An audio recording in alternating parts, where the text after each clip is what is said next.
The wicker hat. I woke with sunlight in my eyes to the aching void that heralded each new day. As usual, it forced me from my bed, where I rarely managed to sleep, and again, as usual, I averted my eyes from the unused side, from the still, plump pillow, and made my way barefoot and limp down the dusty wooden staircase. Must dust it, I thought. But why? More dust would come. Was I to spend my whole life from now on dusting a space so more dust would come? When the girls left for work, I waved to them from the gate and took the additional emptiness of their leaving back into the office, half dragging my feet in the dust.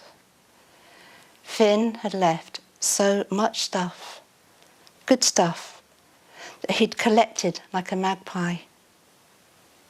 What would I do with it all? How could I give away all his things? Should I sell them? How? Where? To whom? Panic fitted like lead around me, crushing my veins. Sitting cross-legged on the floor, I pulled out a concertina file filled with old papers that made my nose and body itch.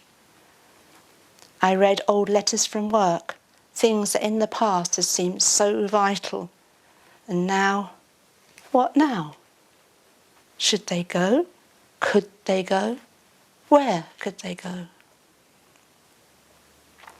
Mentally, I scanned the double garage and the range of outbuildings, the packing cases, shelving and cupboards, all stuffed with things I didn't understand, filled with the paraphernalia of a dead man's life.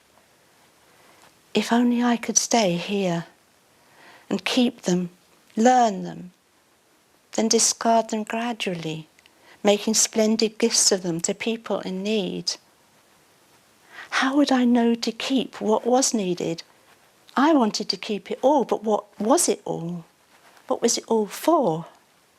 All Finn's spanners and wrenches and drill bits and saws, his electric tools and mechanical tools, and mysterious boxes with little drawers and jam jars filled with knickknacks. What if I got rid of things I really should keep? What would he think after he'd so carefully garnered these gifts, if I callously threw them out and then found I needed that? I really, really needed that. Obviously, each tool had its value and its usage. Each was important. He wouldn't have kept them if they were no good. It was dull inside, way too gloomy on this bright sunny morning. A shiver crept inside the lead suit.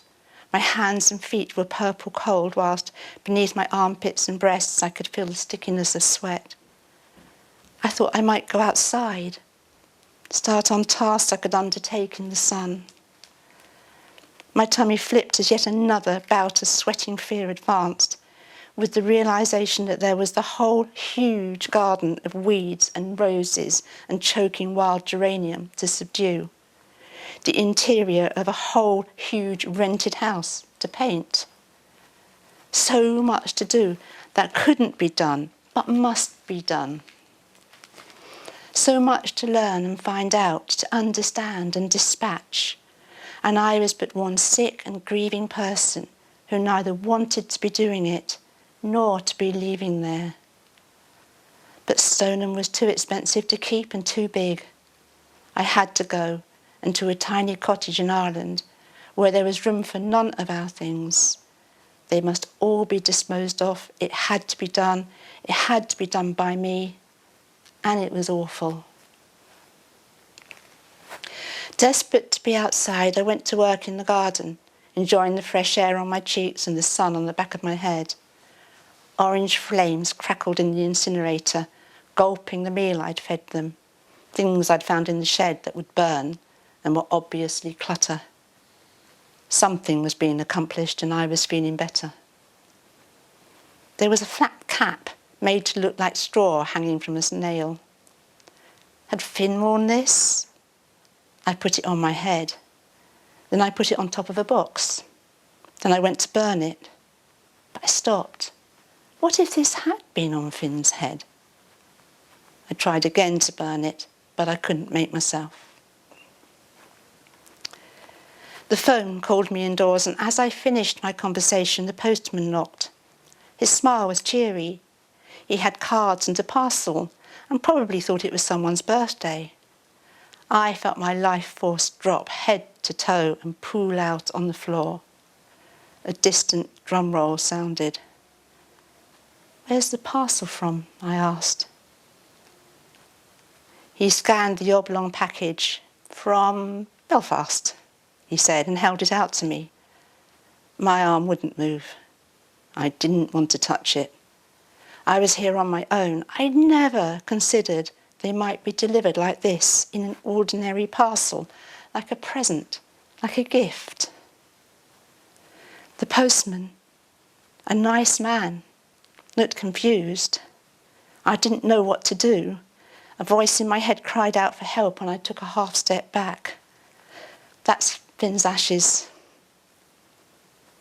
The postman's face grew flatter, thin at the lips, narrow round the eyes. Embarrassed, he threw the package and the bundle of cards at me and left.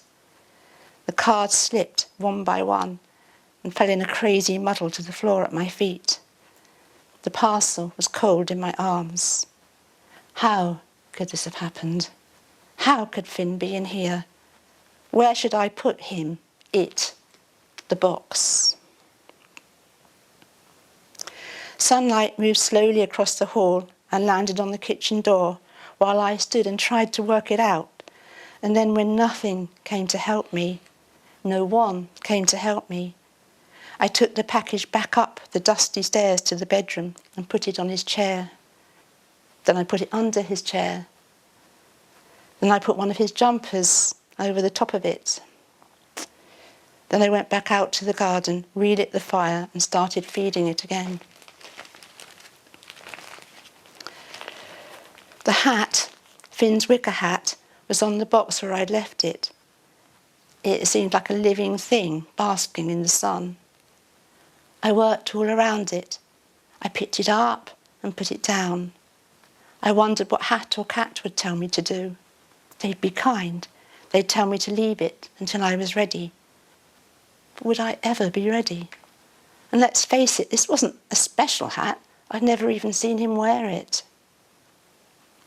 I picked it up, turned it over, stared at it, and suddenly, brutally, the thought came, why not burn it?